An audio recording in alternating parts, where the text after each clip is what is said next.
sound they make is amazing. The raw energy of all that stuff. It's that combination of their talent, which is, as Joe said, is just amazing and never fails to astound us, tied in with, well, harnessing it using good practitioners. Having the EIS backing allows schools access to things which individually they wouldn't be able to do, so opportunities to perform in big venues. We kicked off doing something at the O2, which was a first for us as well, with the group being invited to sing and using Goldsmith's great hall. As a head, people used to talk to me about discipline, self-discipline, and I would always use music as the example. With 600 kids, there was self-discipline and there was the fact that they were doing it together.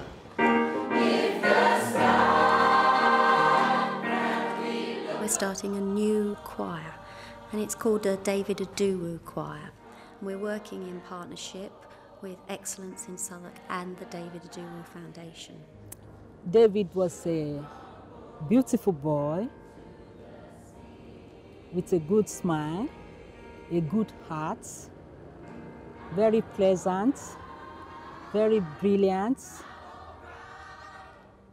very clever, loving, and peaceful child. David went to a Southwark school and he was killed by a boy from another Southwark school. The very sad thing about it was that they didn't know each other. It was purely because he went to another school. His mum, Grace, who is an amazing woman, she was impressed by the orchestra model actually and realised that we would be bringing young people from different schools together. And that was the bit that she was particularly keen that we should do with the choir, because she believes had her son known this boy, this would never have happened. One, there's more people, there's a lot more people in this choir than the ones at school, so it's a lot better, it's a lot more range. And two, at school, because we're all boys, there would hardly be any sopranos, so it's good here because it's mixed. You know, a choir is a positive gang, a gang that, you know, we sing together, we laugh together, we cry together, we do all these things together, and hopefully that will draw more people from the local area away from the negative gangs into this choir, which I see as a positive gang.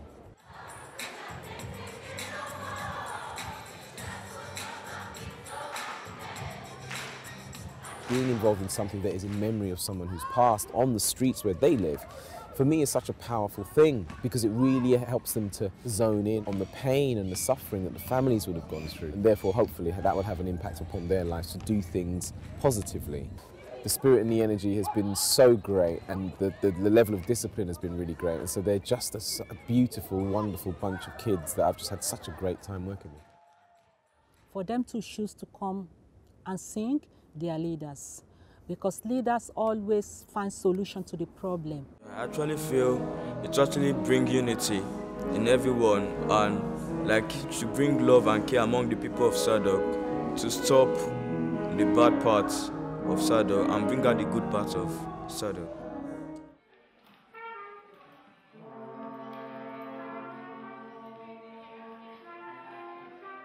The Youth Orchestra started first on the back of the success and on the demand from schools who perhaps didn't have players of the right standard to go into the Youth Orchestra yet, but they did have less experienced players, and the younger siblings of our Youth Orchestra players. We launched the trainee orchestra as well. 1, 2, 3, 4. Our first ever course we probably had about 20-25 kids, and now we've got about 60 that regularly come back to us. The trainee orchestra immediately had a much larger uptake. There clearly was a real need to give an access route to the players that haven't necessarily been playing for so long and haven't progressed through the grades.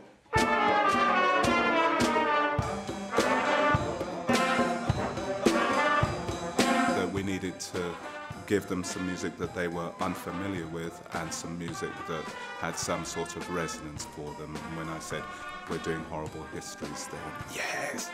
They can take the music in lots of different directions. And Roshana and I work in partnership, so we're flexible, and I think the children are aware of that. So it's a really integral part of a holistic style of music making.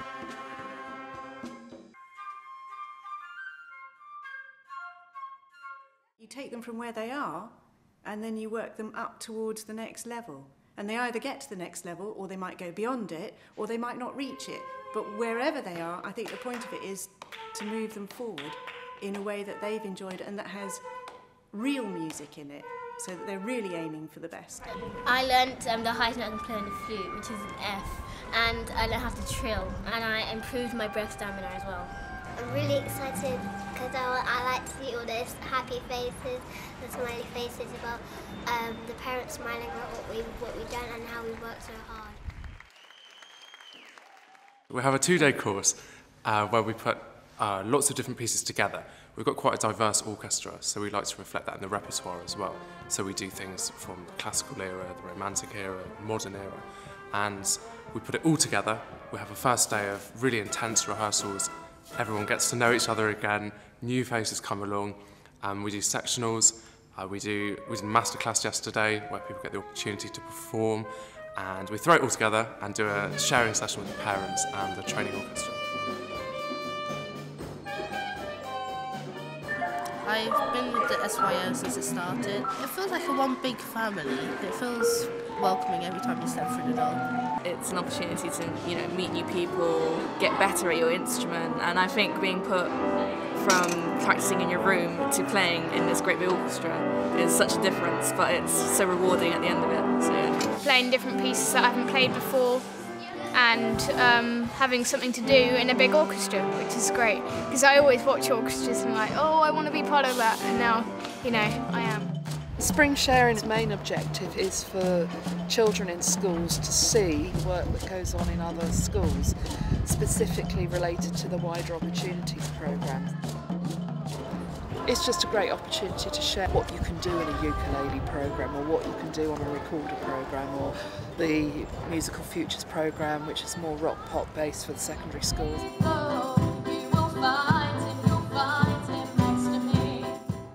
The iGospel project this year was more focused on children and their voices and workshopping.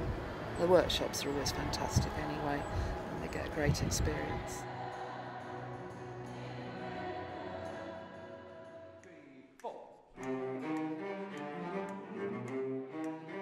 Well, today's been my first encounter with the Southwark Youth Orchestra, who are a fantastic bunch of young people, all united by a deep love of music. What could be better than that? Really sort of bristling with energy, vitality, ideas, different perspectives on how, why, what music is, really. The single most important thing I think about involving anybody, children, adults, people of any sort, from any kind of background, in any kind of musical encounter, is that somehow or other they have some sense of ownership of the material. The way that the workshops and multiple rehearsals that led up to the Picture Exhibition, the way those worked, was that principally Ross Power and Laura Howe, through the great auspices of the Southwark Music Service, may I say, without whom none of this would have happened. My goodness, we're lucky to have them. Southwark, in particular, is very lucky to have them. They created an environment within which Laura and Ross, occasionally with a bit of help from me, could go into schools, little primary schools, with you just dealing with 25, 30 kids at a time, and to start generating material, generating ideas, all of which got thrown into the pot and then emerged as a sequence of amazing pieces which 300 children sang, interspersed with the elements of Mussorgsky, and sometimes interspersed on top of Mussorgsky's material through Picture and Exhibition.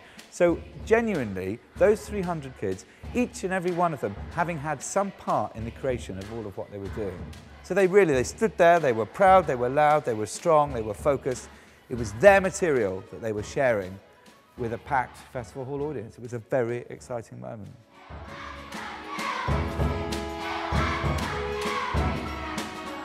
The project in itself is not just a case of learning material. They've all had a chance to be creative at an art level. They've all been a strong part of the projections and artwork, and lyrical and melodic levels. We went into the various schools around Southwark and we played the music, And first exercise that we had was painting on that long strip of plastic.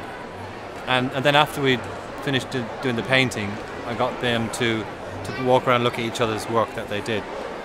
You know, emphasising the fact that it's important to look at artwork as well as actually creating it. And then later, when we had a good idea what the set design might be, we got them to actually paint the set, which you can see there.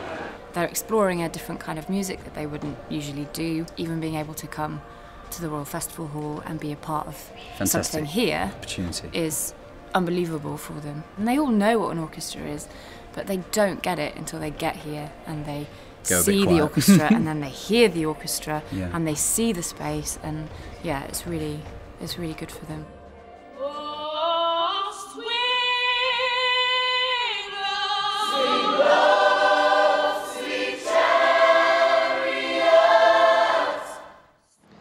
In a time where jobs are few and the skills required are changing, I mean, I think we're all aware of the fact that we need more creative people in the country who can actually come up with the sort of ideas and concepts that our modern technological society is turning to more and more. Why don't you let me ride? Why don't you let me ride? Why don't you let me ride? Why don't you let me ride? I mean, without a doubt, things like the Idowu Choir are just so important to giving children another focus, as are the arts.